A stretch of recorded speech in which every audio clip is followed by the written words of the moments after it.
There's a specific kind of quiet that settles into a house after nearly 20 years of living in it. Not the quiet of emptiness, but the quiet of familiarity.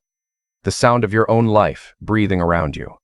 I used to love that sound. Most mornings I woke before my alarm, made coffee in the kitchen while the neighborhood was still dark, and stood at the back window watching the yard come into focus as the sun climbed. I had built the deck back there myself, summer of 2009, with my brother-in-law and 2 cases of cold beer. It wasn't perfect, but it held. I always thought that was a decent enough metaphor for the marriage too. My wife and I had met during our last year of grad school. She was in the business program. I was finishing my master's in civil engineering. We were set up by mutual friends at a dinner that neither of us wanted to attend, and somehow we never really stopped talking after that night. She was sharp and funny and carried herself like she already knew where she was going. I admired that about her more than anything. We got married at 28, had our son 2 years later, and our daughter came along when I was 32. 10 years after that dinner I didn't want to go to. I was standing in our backyard grilling on a Saturday afternoon while my kids threw a football in the grass, and I genuinely thought, that I was one of the luckiest men I knew. I should say here that my wife was good at her job. Really good.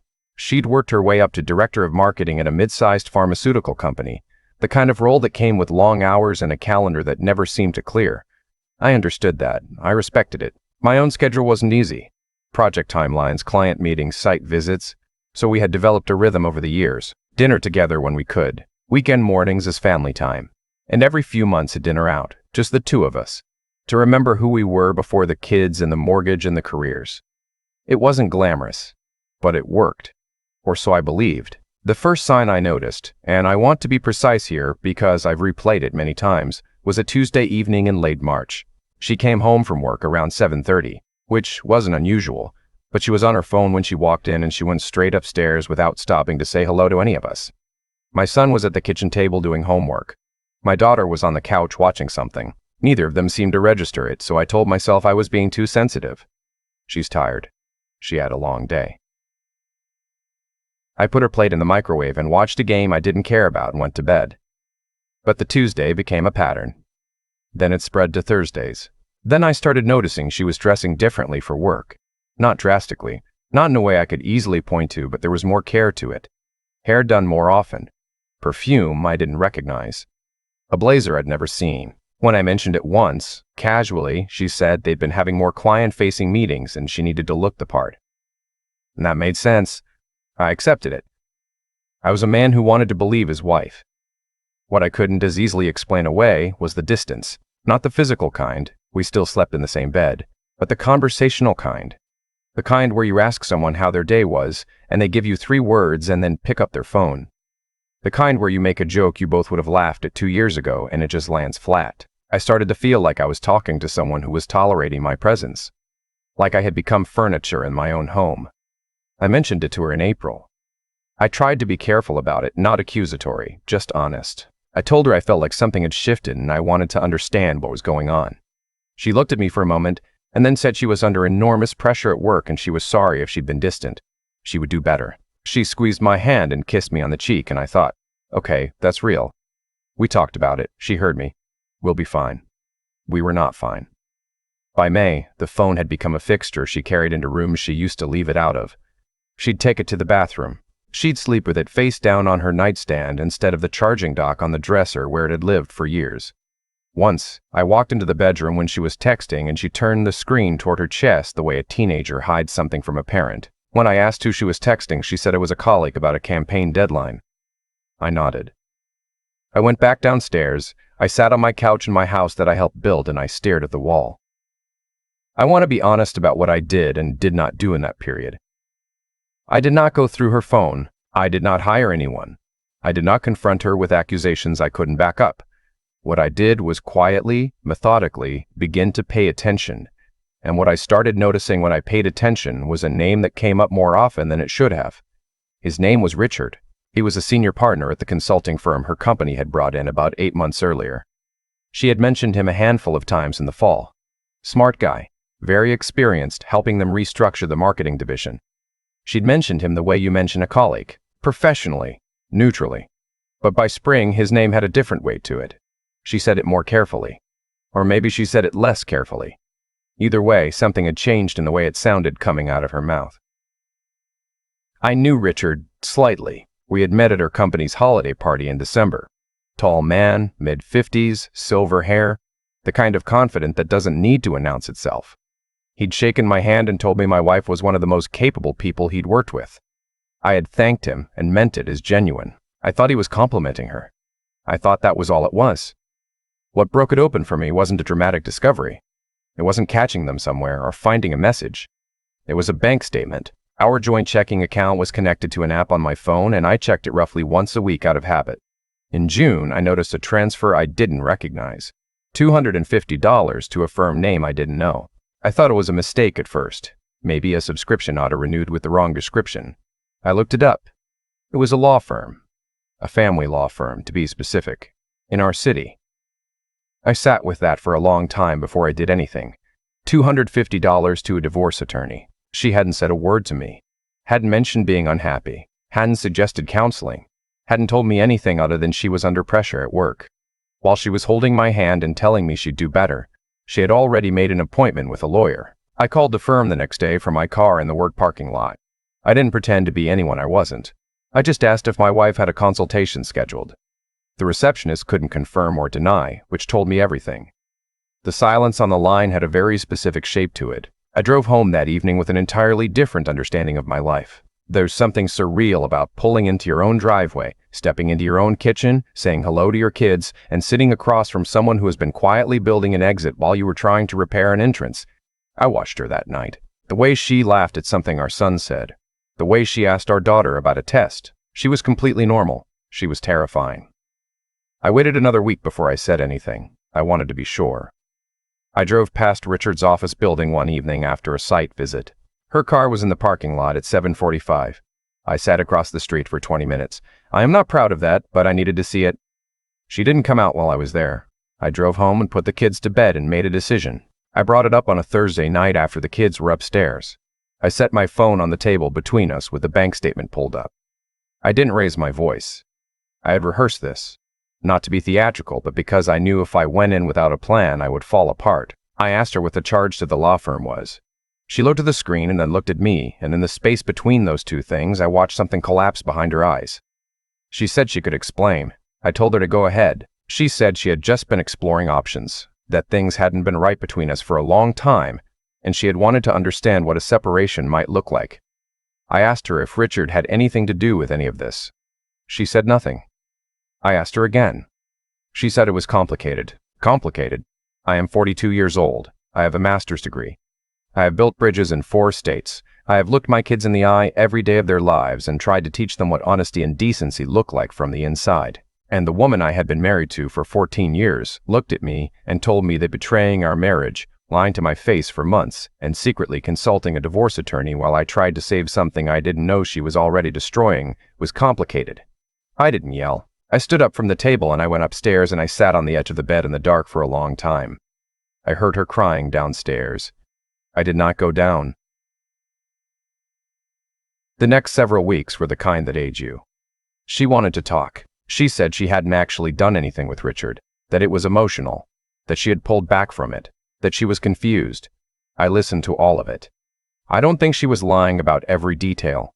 I think she believed some of what she said, but there is a particular kind of lie that lives inside the words I didn't go all the way, and I had no interest in spending the rest of my life untangling it. The hardest part was not the marriage. The hardest part was my kids. My son was 17, old enough to understand the outline of what was happening even if I didn't spell it out. He took it quietly, the way boys that age sometimes do, folding everything inward. He still came to my office sometimes after school. He still asked me about my projects, but there was a careful quality to our conversations now, like he was walking around something on the floor he couldn't look at. My daughter was 15, and she handled it the opposite way. She cried. She asked me why. She asked me if I was sure. She told me that families worked through things. She was hurt, and she was angry, and she came to me one evening and asked if I'd even tried, and that one cut. I told her that I'd tried for months before she knew there was anything to try for. She didn't have an answer to that. We stood in the hallway of our house not knowing what to say to each other, and I put my arms around her and she cried into my shoulder and I held on. My wife moved into the guest room during the process. The house had a particular tension to it that I had never felt before, a pressure in every room. I started sleeping better once she was down the hall, which told me something true about the situation. I filed in August. She contested it initially, then stopped. I think her lawyer told her what mine told me, that the law firm charge and the timeline were not going to help her narrative. We divided things quietly. I kept the house. I agreed to cover our daughter's car insurance and contribute equally to both kids' college funds. I did not ask for anything from her. I hadn't put into the marriage myself. The divorce was finalized in November, the week before Thanksgiving. I want to tell you that I handled all of it gracefully. I want to tell you I was calm and measured and kept everything above the belt.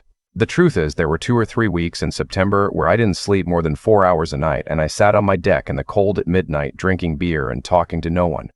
I said things to the dark that I wouldn't say out loud. I was angry in ways that surprised me. Not at her, exactly.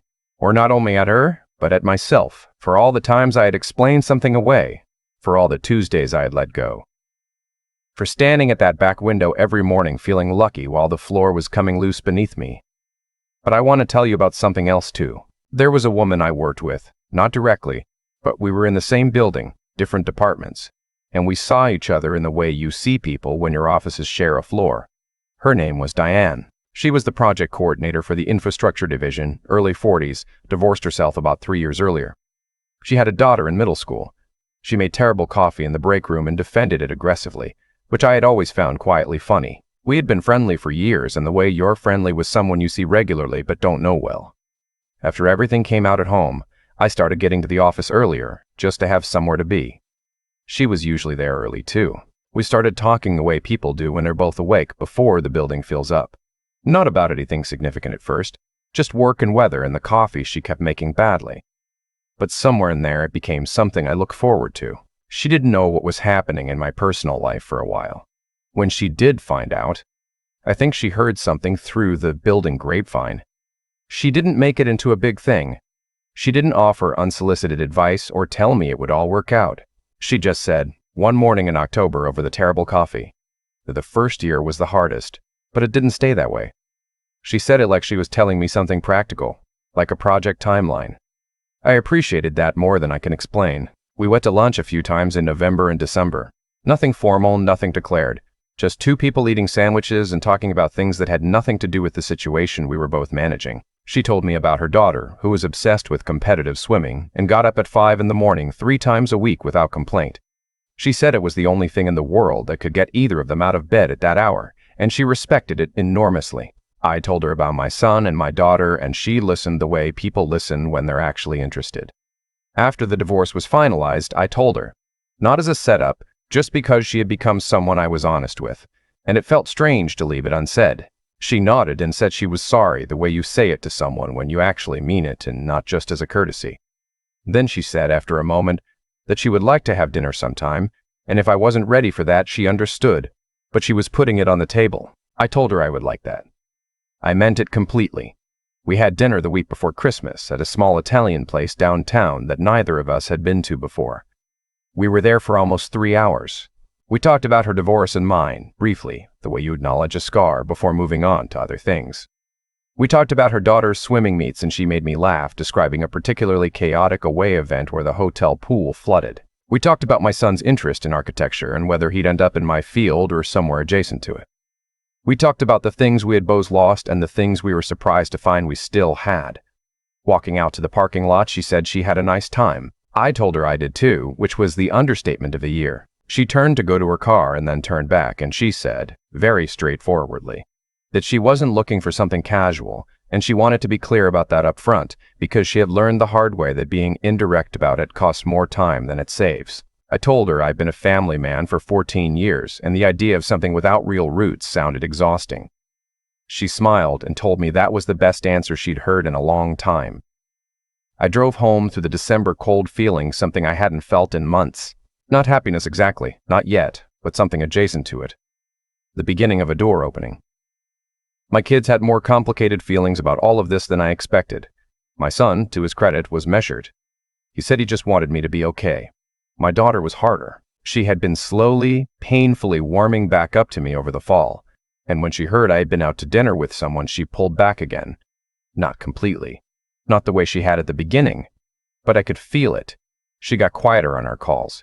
Her texts got shorter. I gave her space. I called her every Sunday. I left messages when she didn't answer, and I kept them short and free of guilt. Just updates on my life and a reminder that I loved her. I had learned by then that the worst thing I could do was make her feel responsible for my emotional state, so I carried it myself and called her on Sundays and waited. In February, she called me first. It was a Wednesday night, not a Sunday. She said she didn't know why she had been so hard on me about it. She said she guessed she'd been hoping that everything would go back to normal if she resisted the new version of things hard enough. I told her I understood that. I told her nothing about the new version of things had to take anything away from her. She cried a little. I told her that I wanted her to meet Diane when she felt ready, not before and not on my timeline. She said okay. Diane met my kids in April. It was not a planned production. My daughter had come over for the weekend and Diane happened to stop by to drop something off. And I had let her know ahead of time and she had said she was ready. They talked in my kitchen for about 20 minutes while I did my best to look busy with something in the garage. When I came inside, my daughter was showing Diane a photo on her phone, and Diane was laughing, and I stood in the doorway for a moment just watching that happen. Later, when Diane had gone, my daughter found me on the deck. She stood beside me and looked out at the yard for a moment before she said anything. She said she seemed nice. She said it with care, as if she was checking something internally before she let it out. I told her she was. My daughter nodded and said okay. That was enough. That was more than enough. I want to say something about the other thing, the thing about cheating being called a mistake. I have heard that word applied to what happened more times than I can count. Friends who meant well, family who wanted things to smooth over, even my wife herself more than once in those weeks after I found the bank statement. It was a mistake. I made a mistake. People make mistakes. I am not a hard man. I don't believe in punishment for its own sake. But there is a distinction that matters to me, and I think it matters to anyone who has been on the wrong end of something like this. A mistake is something you do without understanding what you're doing. You forget someone's birthday. You take a wrong turn. You say the wrong thing in the wrong moment, and you feel it the instant it's out of your mouth. A mistake has innocence in it somewhere. What happened to my marriage was not innocent.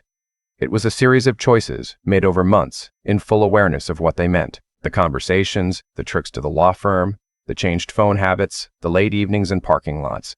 Every single one of those was a door that got opened deliberately. Calling that a mistake doesn't honor what it actually was. It just makes it easier to ask for forgiveness. I don't hate my wife. I want to be clear about that. She is the mother of my children, and she will be in my life in some form for the rest of it. And I have made my peace with that in a way that took longer than I expected, but feels real now.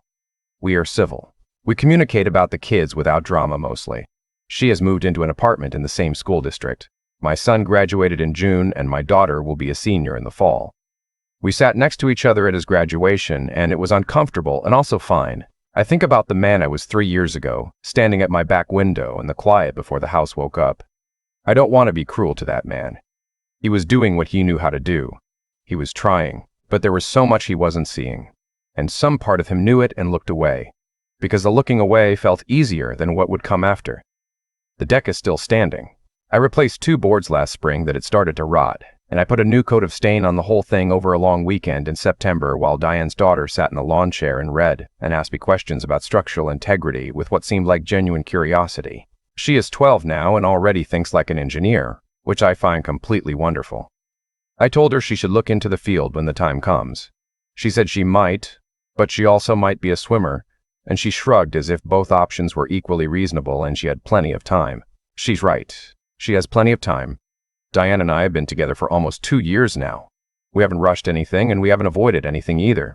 She stays over on the weekends. My kids know her, and more importantly, they know that she makes me better. Not the way a project gets better when you throw more resources at it, but the quiet way that things improve when the fundamentals are right. My son said once that I laughed more than I used to, and he said it like it was a piece of data he'd been holding on to, and when he gave it to me, I didn't know what to do with it for a moment because I hadn't realized it was true.